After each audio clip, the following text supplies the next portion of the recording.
up, guys? Today is going to be a different pace of video.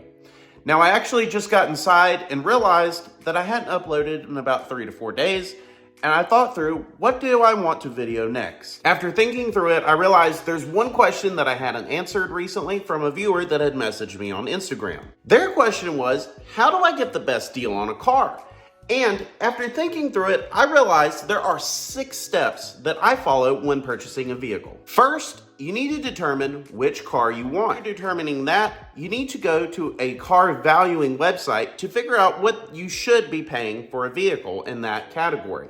Now, personally, I like kbb.com because they're super simple, super easy to read, and it's a smooth process in order to get a vehicle's value. Step number 2 is actually an optional step, but it can be a great tool in order to get the best deal.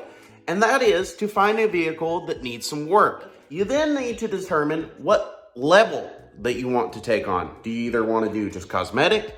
Do you want to do painting? Do you want to do just small mechanical? Or do you want to take on very minor things?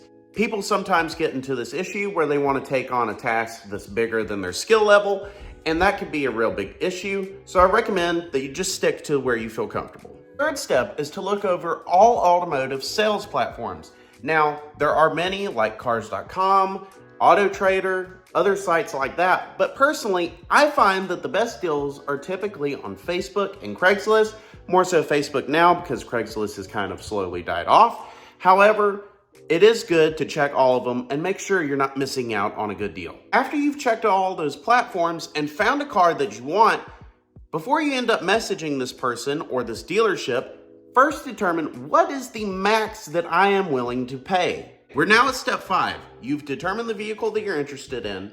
You've also determined what you're willing to pay for that vehicle. And 3, you've determined what that vehicle is actually worth using a car valuing website. Now you're ready to either message the dealership or the individual actually holding your vehicle. In this step, I always use the 80% rule.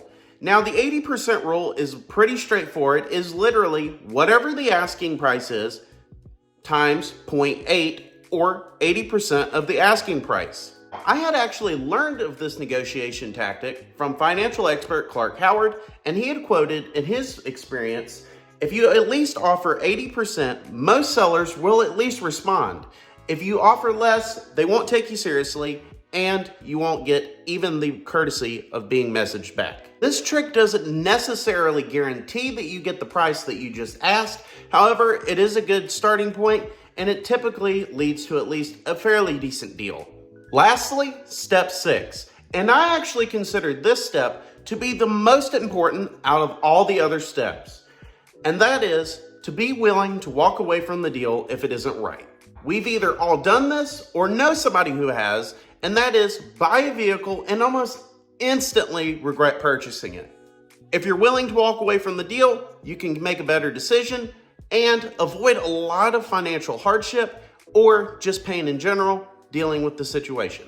Anyway, that concludes the video, and I hope you either learned a little something or at least found the video somewhat entertaining. If you did, please like, comment, and subscribe, and click that notification bell. I upload weekly, and I'm going to be doing a lot more content in the near future. And if you're interested, check out my last video about the top 5 tools that every car guy or gal needs in their toolbox. Anyway, thanks for watching.